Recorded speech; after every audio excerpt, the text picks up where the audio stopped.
जय हिंद, वंदे मातरम साथियों। आज की इस वीडियो में साइंस विज्ञान से ऐसे प्रश्नों को कवर करने वाले हैं जो कि बहुत ही सिंपल प्रश्न है, लेकिन आपके परीक्षाओं में बार बार पूछे जाते हैं। तो आज का सेशन आप लोगों के लिए बहुत ही ज़्यादा महत्वपूर्ण होगा, इसलिए आप सभी पूरा सेशन को ध्यानपूर्वक देखें। तो साथियों, आज का पहला प्रश्न आपके सामने है, एंजाइम मूल रूप से क्या होते हैं। वेरी इंपॉर्टेंट प्रश्न है, इसको मार्क कर लीजिए। बार बार ये प्रश्न पूछा जाता है कि एंजाइम मूल रूप से क्या होते हैं। तो साथियों, पहले प्रश्न का आंसर है प्रोटीन। एंजाइम जो है मूल रूप से एक प्रोटीन होते हैं। अब प्रोटीन की बात करें तो सबसे ज़्यादा प्रोटीन किस में पाया जाता है, तो याद रखिएगा सोयाबीन में। सोयाबीन में सबसे अधिक प्रोटीन पाया जाता है। प्रोटीन की कमी से कौन सी बीमारी होती है, तो साथियों क्वाशियोरकर बीमारी होती है प्रोटीन की कमी से। चलिए दूसरा प्रश्न है, मानव शरीर में संक्रमण को रोकने में मदद करने वाला विटामिन कौन सा है। बिल्कुल आपको सोच समझकर आंसर करना है। तो साथियों, मानव शरीर में संक्रमण को रोकने में मदद करने वाला विटामिन है विटामिन ए। विटामिन ए की कमी से कौन सी बीमारी होती है, तो रतौंधी। और विटामिन ए का रासायनिक नाम क्या है, रेटिनॉल है। विटामिन बी का थायमिन, विटामिन सी का एस्कॉर्बिक एसिड और विटामिन डी का कैल्सीफेरॉल। चलिए आगे देखिए, वृद्धि हार्मोन कहाँ से स्रावित होता है। तो साथियों, तीसरे प्रश्न का आंसर है वृद्धि हार्मोन जो है पिट्यूटरी ग्रंथि से स्रावित होता है। तो यहाँ पर डी ऑप्शन आपका सही जवाब है, पिट्यूटरी ग्रंथि। आगे देखिए, जीवाणु की खोज किसने किया था। तो साथियों, चौथे प्रश्न का सही जवाब है जीवाणु की खोज की थी ल्यूवेनहॉक ने। तो यहाँ पर डी ऑप्शन आपका सही जवाब है। जबकि विषाणु यानी कि वायरस की खोज किसने किया था, तो इवानोवास्की ने। चलिए आगे देखिए, पौधों में पाया जाने वाला हार्मोन जो कि ऑक्सिन है, इसकी खोज किसने किया था। वेरी इंपॉर्टेंट है, इसको भी मार्क कीजिए। तो साथियों, ऑक्सिन हार्मोन की खोज जो किया था, ये किसने किया था, तो चार्ल्स डार्विन ने। और इन्होंने ही नेचुरल सिलेक्शन का भी सिद्धांत दिया था। तो सी ऑप्शन आपका सही जवाब है, चार्ल्स डार्विन। आगे देखिए, कौन सा हार्मोन लड़ो उड़ो हार्मोन कहलाता है। तो साथियों, छठे प्रश्न का आंसर हो जाएगा एड्रीनेलिन हार्मोन। इसको लड़ो उड़ो हार्मोन कहा जाता है। तो यहाँ पर बी ऑप्शन आपका सही जवाब है। चलिए आगे देखिए, सोते समय रक्त दाब में क्या परिवर्तन होता है। तो साथियों, यहाँ पे सातवें प्रश्न का आंसर है ऑप्शन बी, घटता है। सोते समय रक्त दाब जो है ये घट जाता है। चलिए आगे देखिए, गुर्दे की कार्यात्मक इकाई क्या है। तो साथियों, आठवें प्रश्न का सही जवाब है ऑप्शन बी, नेफ्रॉन। गुर्दे की जो कार्यात्मक इकाई है ये क्या है, नेफ्रॉन है। आगे देखिए, किस रंग में प्रकाश संश्लेषण सबसे अधिक होता है। तो बहुत ही सिंपल है साथियों, लाल कलर के प्रकाश में जो प्रकाश संश्लेषण होता है सबसे अधिक होता है। तो साथियों, यहाँ पर ए ऑप्शन आपका सही जवाब है। और साथियों, जितने भी नए अभ्यर्थी चैनल पर पहली बार आए हैं, आप लोग चैनल को सब्सक्राइब करके और साथ में बेल आइकन को ज़रूर प्रेस कर लें, क्योंकि डेली शाम 7:30 बजे आपको इस चैनल पर लाइव क्लास दिए जाते हैं। सोलर सेल में किस ऊर्जा को किस ऊर्जा में परिवर्तित करता है। तो साथियों, सोलर सेल जो है ये क्या करता है, सौर ऊर्जा को विद्युत ऊर्जा में बदलता है। तो यहाँ पर सी ऑप्शन आपका सही आंसर है। आगे देखिए, न्यूटन के किस नियम को गैलीलियो का नियम भी कहा जाता है। तो साथियों, न्यूटन ने गति के 3 नियम दिए थे, जिसमें से गति का जो पहला नियम है इसको गैलीलियो का नियम या फिर जड़त्व का नियम भी कहा जाता है। आगे देखिए, टिटेनस बीमारी मनुष्य के किस अंग को प्रभावित करता है?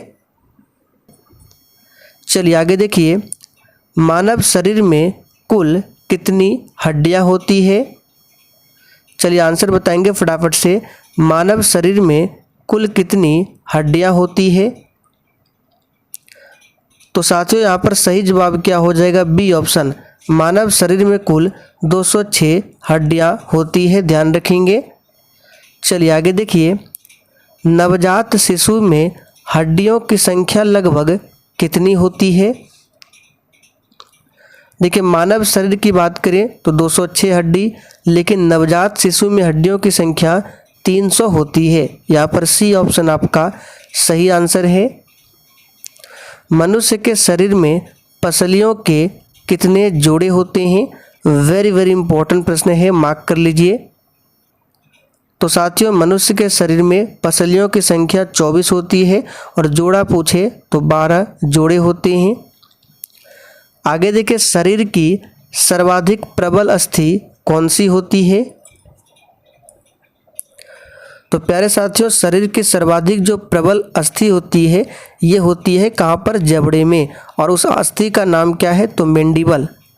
जबड़े में मैंडिबल अस्थियां पाई जाती है जो कि शरीर की सबसे अधिक मजबूत हड्डी होती है। जांघ में फीमर हड्डी पाई जाती है जो कि मानव शरीर की सबसे लंबी हड्डी होती है। मानव शरीर की सबसे लंबी हड्डी कौन सी है? तो प्यारे साथियों अभी हमने आपको बताया फीमर, ये मानव शरीर की सबसे लंबी हड्डी है। और स्टेपिज की बात करें, मानव शरीर की सबसे छोटी हड्डी है। चलिए आगे देखिए, टिबिया नामक हड्डी किसमें पाई जाती है? तो ध्यान दीजिए प्यारे साथियों, टिबिया नामक हड्डी जो है ये टांग में पाई जाती है। वेरी इंपॉर्टेंट है, इसको भी मार्क कर लें। टिबिया नामक हड्डी टांग में पाई जाती है। आगे देखिए, अस्थि में कौन सा लवण सर्वाधिक मात्रा में होता है? तो प्यारे साथियों अस्थि की बात करें तो इसमें सबसे अधिक जो लवण पाया जाता है कैल्शियम फॉस्फेट। यहाँ पर पहला आंसर आपका सही जवाब है। अस्थियों एवं पेशियों को आपस में कौन जोड़ता है? तो प्यारे साथियों अस्थियों एवं पेशियों को आपस में जोड़ता है टेंडन।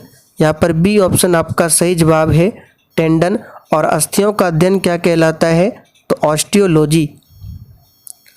चलिए आगे देखिए, मनुष्य के जीवन काल में कितने दांत 2 बार विकसित होते हैं? और साथियों जिसने अभी तक सेशन को लाइक नहीं किया है प्लीज़ आप सभी सेशन को दिल से एक बार ज़रूर लाइक कर दें। तो प्यारे साथियों मनुष्य के जीवन काल में 20 दांत ऐसे होते हैं जो 2 बार विकसित होते हैं। चलिए आगे देखिए, मानव शरीर में पाचन का अधिकांश भाग किस अंग में संपन्न होता है? और देखिए साथियों इस प्रैक्टिस सेट में आपके जितने भी प्रश्न सही होंगे आपको सेशन के लास्ट में कमेंट करके अपना अपना स्कोर जरूर बताना है। तो प्यारे साथियों मानव शरीर में पाचन का जो अधिकांश भाग संपन्न होता है ये होता है छोटी आंत में। आगे देखिए, दूध प्रोटीन को पचाने वाला एंजाइम कौन सा है? तो प्यारे साथियों दूध प्रोटीन को पचाने वाला एंजाइम रेनिन एंजाइम कहलाता है। यहाँ पर सी ऑप्शन आपका सही जवाब है। और दूध की शुद्धता को किस यंत्र से मापी जाती है? तो लैक्टोमीटर से। लार किसके पाचन में सहायक होती है? तो प्यारे साथियों बहुत ही सिंपल है, लार जो है स्टार्च के पाचन में सहायक होती है। पित्त जमा कहाँ पर होता है? तो साथियों पित्त जो है ये कहाँ पर जमा होता है? तो पित्ताशय में। यहाँ पर पहला ऑप्शन सही जवाब है, पित्ताशय। यकृत ग्रंथि मानव शरीर की सबसे बड़ी ग्रंथि है। चलिए आगे देखिए, मानव शरीर का रक्त बैंक किसे कहा जाता है?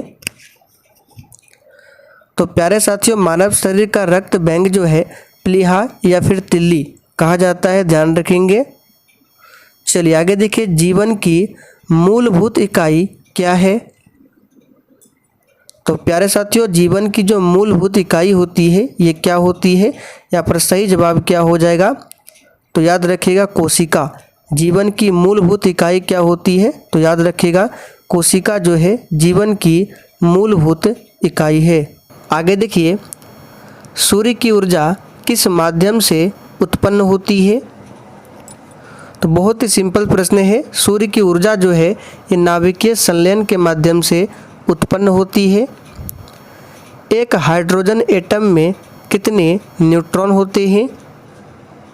तो काफ़ी ज़्यादा इम्पोर्टेंट प्रश्न है प्यारे साथियों। एक हाइड्रोजन एटम में एक भी इलेक्ट्रॉन नहीं होते हैं, एक भी यहाँ पे न्यूट्रॉन नहीं होते हैं। चलिए आगे देखिए, एक ऑक्सीजन परमाणु में कितने संयोजी इलेक्ट्रॉन होते हैं? देखिए, ऑक्सीजन की बात करें O2 परमाणु क्रमांक क्या होता है? तो 8, और इलेक्ट्रॉनिक विन्यास लिखे तो 2 6, तो बाहरी में देखिए 6 है, तो संयोजी इलेक्ट्रॉनों की संख्या 6 है। ऑक्सीकरण प्रतिक्रिया में निम्नलिखित में से क्या होता है? तो प्यारे साथियों, ऑक्सीकरण प्रतिक्रिया में क्या होता है? इलेक्ट्रॉन में कमी आती है। यहाँ पर बी ऑप्शन सही जवाब है। आगे देखिए, इन्फ्लुएंजा रोग किससे होता है? चलिए आंसर बताएंगे। वेरी इंपॉर्टेंट प्रश्न है, बार बार पूछा जाता है इन्फ्लुएंजा रोग। तो याद रखिएगा ये जो है विषाणु से होने वाला रोग है।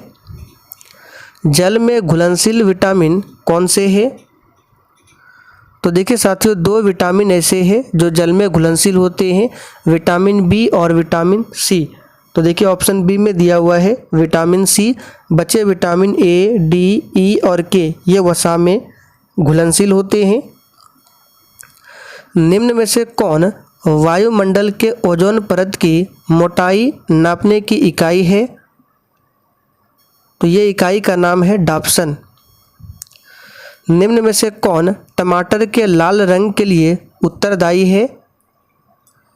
तो प्यारे साथियों, टमाटर के लाल रंग के लिए उत्तरदायी क्या है? तो याद रखिएगा लाइकोपीन है। निम्न में से कौन सा विश्व का सबसे बड़ा पुष्प है? तो प्यारे साथियों, विश्व का सबसे बड़ा पुष्प होता है रेफलेशिया। यहाँ पर सी ऑप्शन सही जवाब है। चलिए, ये आखिरी प्रश्न आप लोगों के लिए है जिसका आंसर आपको नीचे कमेंट करके बताना है। प्रश्न है, और रक्तता रोग किसकी कमी से होता है? इसका आंसर सभी को करने हैं। तो चलिए आज के लिए इतना ही, तब तक के लिए जय हिंद।